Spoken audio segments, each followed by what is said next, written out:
누가복음 2장 8절에서 19절 말씀인데, 천사들이 떠나 하늘로 올라가니 목자가 서로 말하되 이제 베들레헴으로 가서 주께서 우리에게 알리신 바 이 이루어진 일을 보자 하고, 빨리 가서 마리아와 요셉과 구유에 누인 아기를 찾아서 보고 천사가 자기들에게 이 아기에 대하여 말한 것을 전하니, 듣는 자가 다 목자들이 그들에게 말한 것들을 놀랍게 여기되 마리아는 이 모든 말을 마음에 새기어 생각하니라. 아멘. 오늘 이 말씀을 가지고 우리에게 왜 큰 기쁨의 성탄절인가, 우리에게 왜 큰 기쁨의 성탄절인가 라는 제목으로 같이 은혜를 나누기로 합니다. 우리 다시 한번 옆 사람에게 한번 인사했으면 좋겠습니다. 메리 크리스마스. 예, 메리 크리스마스. 예, 즐거운 성탄절입니다. 기쁨의 성탄절입니다. 예, 성탄절에 왜 우리는 기뻐해야 될까요? 크리스마스에 왜 우리는 기뻐해야 되는가? 여러 가지 이유가 있을 것입니다.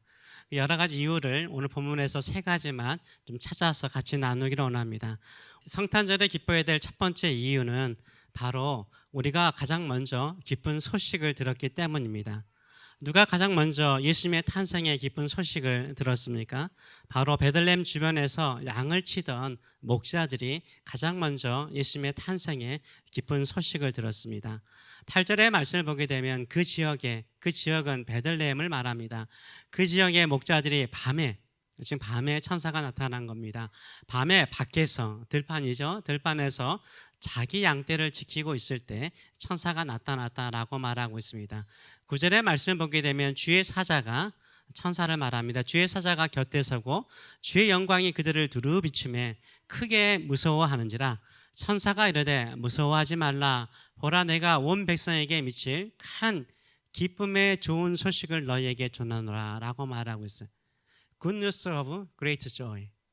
모든 백성들에게 미치는 큰 기쁨의 좋은 소식, 굿뉴스, 복음을 너희에게 먼저 전한다라고 말을 하고 있습니다. 천사가 누구에게 나타났습니까? 베들레헴 지역에 있는 목자들에게 나타났습니다. 이들은 들판에서 밤새워서 양을 지키는 목자들이에요. 제대로 씻지도 못하고 또한 들판에서 음식을 때워야 되고, 또 집에서 자는 것이 아니라 들판에서 이슬을 맞으면서 자는 천한 목자들이었습니다. 천한 목자들에게 누가 나타났습니까? 하나님의 사자 천사가 나타났는데, 이들은 천사들을 만날 것이라고 꿈이라도 꾸었을까요? 상상이라도 했을까요? 그래서 영광 가운데 나타난 천사를 보고 이들이 무서워합니다. 전혀 상상하지도 못하고 자기들이 기대하지 않았던 일이 일어났기 때문인 것입니다. 우리도 전혀 예상하지 않는 일, 기대하지 않는 일이 일어나면 놀라움을 넘어서 겁이 나기도 하죠. 무섭기도 합니다. 진짜 이게 맞나라고 생각이 들 때가 있어요. 놀랍기도 하고 두렵기도 하는 것입니다. 또한 목자들이 떨리는 이유가 있습니다. 두려움에 사로잡힌 이유가 있습니다. 바로 천사가 전하는 메시지였습니다. 이미 우리가 읽은 것처럼 모든 민족들에게 미칠 큰 기쁨의 좋은 소식이라고 말하고 있어요. 모든 민족들에게 전해지는 큰 기쁨의 좋은 소식을요, 누구에게 먼저 전해줘요? 목자에게 전해줘요. 자기들은 천한 목자들이고 들판에서 지금 양을 치고 있는 목자들인데, 그 좋은 소식을 누구에게 먼저 전해줘요? 목자들에게. 들판에서 차가운 공기를 마시면서 하룻밤을 보내고 있는 목자들에게 이 큰 기쁨의 좋은 소식을 전해주는 거예요. 얼마나 기쁘겠습니까? 얼마나 기쁘겠습니까? 이게 영광이죠. 이 세상의 모든 사람들이요, 지금 성탄절을 맞이해서요, 기뻐하고 즐거워합니다. 가족끼리 모여서 선물도 나누고요, 서로 기쁨을 나누기로 합니다. 그런데 온 세상 사람들은 예수님이 이 땅에 오신 것으로 기뻐할까요? 아니죠. 그들은 연휴이기 때문에. 어떤 분에게 물어봤어요. 왜 이 성탄절이 기쁘세요? 물어봤더니 하루 더 쉬잖아. 하루 더 쉬고 또 가족끼리 모일 수 있는 시간이 있고 또 선물을 서로 나눌 수 있기 때문에 즐거워하는 사람들이 참 많습니다. 예수님과 상관없이 기뻐하는 사람들이 있어요. 그래서 이들은요, 메리 크리스마스라고 하지 않죠. 해피 할러데이라고 부릅니다. 예수님과의 관련을 다 지워버리고요, 연말에 자신들이 즐길 수 있는 거, 기뻐할 수 있는 이유를 찾아서 즐거워합니다. 그런데 왜 우리는 기뻐합니까? 이 성탄절에 즐거워합니까? 가장 먼저 오셔서 우리에게 기쁜 소식을 전해주었기 때문인 줄 믿습니다. 그거 마찬가지잖아요. 여러분이 굿뉴스, 복음, 이 복음을요 세상의 수많은 사람들 가운데요 먼저 들었잖아요. 그렇잖아요. 이 세상에 얼마나 믿지 않는 사람 많아요. 근데 우리에게 예수 그리스도의 복음을 가장 먼저 듣게 하셨어요. 그래서 기쁜 거예요. 우리가 이 자리에 와서 하나님께 예배 드릴 수 있는 거, 내 예수님의 복음을 먼저 들었기 때문에 이 자리에 와서 예배하는 것입니다. 기쁜 소식을요 세상 사람들보다 먼저 우리에게 주셨어요. 그래서 이 성탄절에 우리가 기뻐하는 것입니다. 제가 어릴 때 국민학교죠. 저 초등학교가 아니라 국민학교 다녔습니다. 나이가 있다는 거죠. 국민학교 4학년 때부터 교회 다니기 시작했는데요. 저희 국민학교가 6학년까지 있잖아요. 국민학교 6학년까지 있잖아요.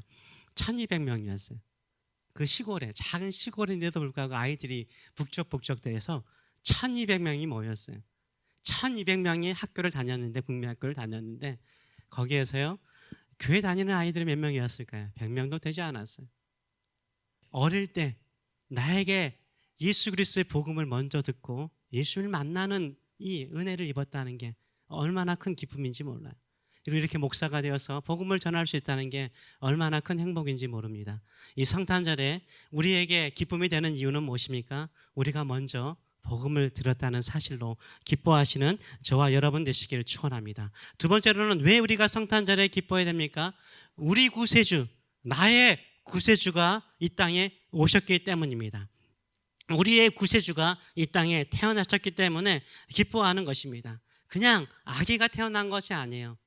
뭐 어느 영국이라든가 다른 나라의 왕의 자녀만 태어나도 세상에 다 시끌벅적하잖아요.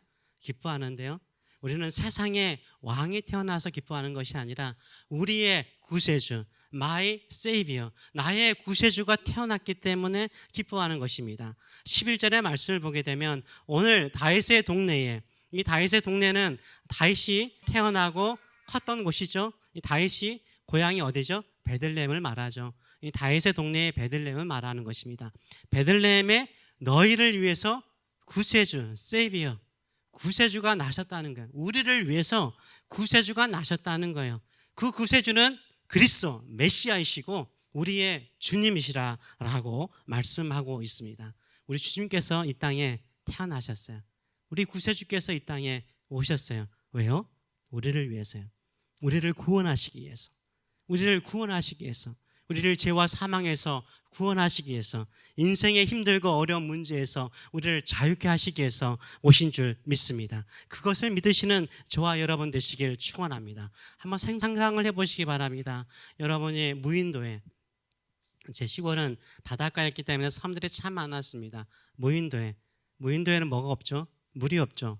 먹을 것이 없어요. 만일 내가 무인도에 난파되어서 거기 혼자 있어요. 물이 없어요. 먹을 것이 없어요. 파도는 쳐요. 거기서 도저히 혼자 나갈 수가 없어요. 거대한 산호초에 의해서 나갈 수가 없어요. 나는 이제 죽음을 기다리고 있어요. 죽음을 기다리고 있는데 나를 구원하기 위해서요 한 배가 온다고 합시다. 나를 구원하기 위해서 한 배가 온다고 합시다. 여러분 그 섬에서 가만히 있을 것입니까? 아니죠. 뛰면서 난리 칠 겁니다. 저 여기 있어요. 저 여기 있어요. 저 여기 있어요. 나를 좀 살려달라고 하지 않겠습니까? 마찬가지죠. 우리는 죄와 사망의 한 무인도에 갇혔습니다. 스스로 그 폄에서 나갈 수가 없는 거예요. 그 죽음의 문제를 해결할 수 없는 거예요. 인생의 문제를 해결할 수가 없는 거예요. 지금 우리를 구조하시기 위해서, 우리를 구원하시기 위해서 예수님께서 인간이라는 배를 타고 오셨어요. 아기 예수의 아기라는 배를 타고 여기에 오신 거예요. 누구를 구원하시기 위해서요? 우리를 구원하시기 위해서요. 저와 여러분을 구원하시기 위해서 이곳에 오셨습니다. 그렇기 때문에 우리는 뭐 하는 거예요? 기뻐하는 거예요. 그렇기 때문에 우리는 기뻐하는 거예요. 예수님께서 이 땅에 우리의 구세주로 오신 것으로 인해서 기뻐하시는 저와 여러분 되시기를 축원합니다. 그래서 우리를 구원하시는 거예요. 예수님께서 공생애를 시작하실 때요, 십자가를 가기 전에요 3년 동안 사역을 하시죠. 굿뉴스를 전하시죠. 복음을 전하시죠. 하나님의 백성의 살아야 될 삶을 가르치시죠. 그러면서 인간의 문제들이 있잖아요. 질병의 문제, 아픔을 가지고 주 앞에 오면 주님께서 다 고쳐주셨어요. 왜요? 우리의 구세주가 되시기 때문인 거예요.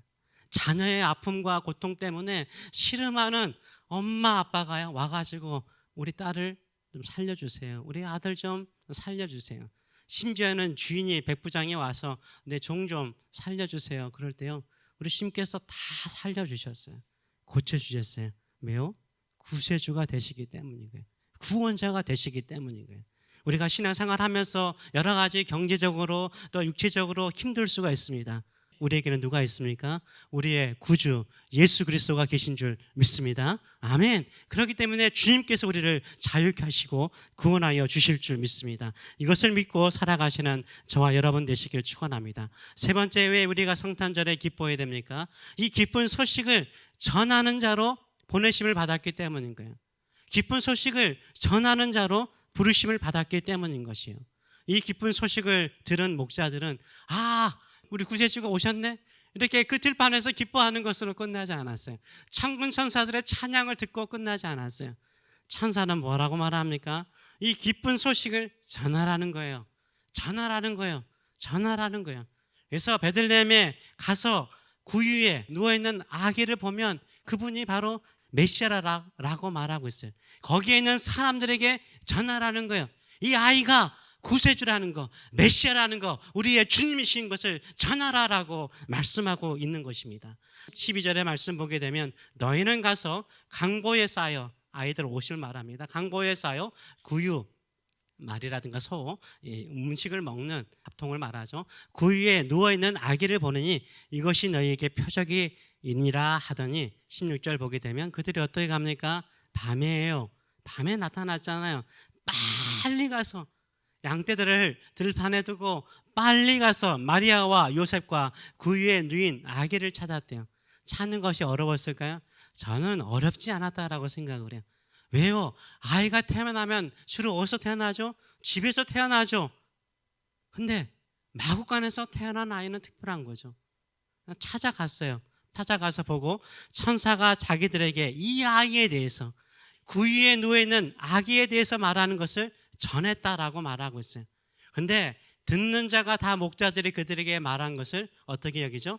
놀랍게 여겨요. 어메이징하게 여기지만 믿었다는 표현은 아니죠. 왜냐하면 대조를 이루는 구절이 나오거든요. 19절을 보게 되면 마리아는 이 모든 말을 마음에 새기어 생각했다라고 말하고 있어요. 마리아는 그 메시지를 듣고 마음에 새겼어요. 기억했다는 거죠. 다른 사람들은 놀라기만 한 거예요. 왜 놀랬을까요? 생각을 한번 해보세요. 왕족도 아니에요. 왕의 아들도 아니에요. 그냥 천하디 천한 마구간에서 아이가 태어난 거예요. 지금 말 구유에 있어요. 이 아이가 어떻게 메시아가 될 수 있고 구세주가 될 수 있어요? 우리의 생각이나 우리의 상상력으로 가능한 일입니까? 아니요. 가능하지 않는 일이에요. 그래서 사람들은 그걸 기억하지 못해요. 그런데요, 마리아는 그것을 기억했어요. 마음에 새겼다라고 말하고 있어요. 우리가요, 세상의 수많은 사람들에게요, 예수님께서 2000년 전에 이 땅에 아기 예수로 오셔가지고요, 십자가에서 죽으심으로 우리의 모든 죄를 사하셨습니다. 복음 전하면요, 믿을까요? 안 믿어요. 이제는 예수님이 존재하는 것 자체도 믿지 않는 사람이 얼마나 많은지 몰라요. 안 믿어요. 어떻게 그런 일이 일어날 수 있어? 불가능해. 부활? 어떻게 부활이 일어날 수 있어? 불가능해. 과학적으로 어떻게 가능해? 이렇게 생각을 하는 거예요. 마치 목자들이 가서 메시지를 전했을 때 그 주변에 있는 사람이 이 아이가 메시아요, 그리스도다, 하나님의 아들이다 라고 들었을 때 이런 애가 뭐가 구세주가 될 수 있어? 이렇게 의아하는 것처럼요, 받아들이지 않는 사람이 참 많아요. 그런데 예수의 복음을 증거하면요, 마리아처럼 받아들이는 사람이 있어요. 마리아처럼 영접하는 사람이 있어요. 그렇기 때문에 우리는 전해야 되는 거예요. 우리에게 굿뉴스, 복음을 먼저 주신 목적이 무엇입니까? 그 복음을 전하라고 주신 거예요. 그 생명의 복음을 전하라고 우리를 인도하여 주신 줄 믿습니다. 이 믿음을 가지고 예수를 전하시는 저와 여러분 되시길 축원합니다. 이 기쁜 소식을 전하시는 저와 여러분 되시길 축원합니다. 거기에 마리아가 있습니다. 예수 그리스도를 영접하는 사람이 분명히 있는 줄 믿습니다. 이런 믿음을 가지고 살아가시는 저와 여러분 되시길 축원합니다. 목자들은요, 자기들이 한 일이 뭐죠? 메시지만 전한 거예요. 그래서 메신저의 역할만 한 거예요. 이 아기가 하나님의 아들이고 구세주이시고 우리 주님이시다고 메시지만 전한 것이, 그들의 사역은 그거였어요. 우리의 삶도 마찬가지인 것 같아요. 우리가 목자처럼 천하고 연약하게 살아갈 수 있습니다. 그러나 우리에게 큰 기쁨은 뭘까요? 쓰임받는 거죠. 메신저로 쓰임받는 거예요. 예수님의 굿뉴스, 복음을 전하는 것이 우리의 기쁨이요 우리의 즐거움인 줄 믿습니다. 이런 믿음을 가지고 살아가시는 저와 여러분 되시길 축원합니다. 여러분은 무엇으로 인해서 이 연말에 기뻐하십니까? 무엇으로 인해서 여러분은 행복해 하십니까? 아기로 오신 예수 그리스도로 인해서 기뻐하시고 즐거워하시는 저와 여러분 되시길 축원합니다. 세 가지로 정리합니다. 우리가 먼저 복음, 큰 기쁨의 좋은 소식을 먼저 들었습니다. 그리고 이 복음의 굿뉴스는 예수님께서 나를 구원하시기 위해서 이 땅에 오셨다는 사실입니다. 그리고 이 굿뉴스를 주변 사람들에게 전하심을 통해서 성탄절을 더 기쁘게 즐겁게 만들어 가시는 저와 여러분 되시길 축원합니다. 기도하겠습니다. 살아계신 하나님 아버지 은혜를 감사드립니다. 우리의 구세주가 이 땅에 태어나셨습니다. 나를 사랑하신 우리 주님께서 이 땅에 태어나셨습니다. 나를 위해서 십자가에 죽기까지 나를 사랑하신 우리 주님께서 이 땅에 태어나셨습니다. 나 홀로 인생을 살아가는 것이 아니라 우리 아이들이 암송한 것처럼 임마누엘, 나와 영원토록 함께 하시기 위해서 이 땅에 오셨습니다. 그러기에 예수님을 먼저 믿고 이 복음을 들은 우리, 홀로 인생을 살아가는 것이 아니라 임마누엘, 우리 주님께서 우리와 함께 계신 줄 믿습니다. 우리를 어떠한 상황과 여건에서도 구원하여 주실 줄 믿습니다. 그러기에 더욱더 기뻐하고 즐거워하며 이 좋으신 예수님을 전하는 저희들의 삶들 될 수 있도록 축복하여 주시옵소서. 감사드리며 예수님의 이름으로 기도하옵나이다. 아멘.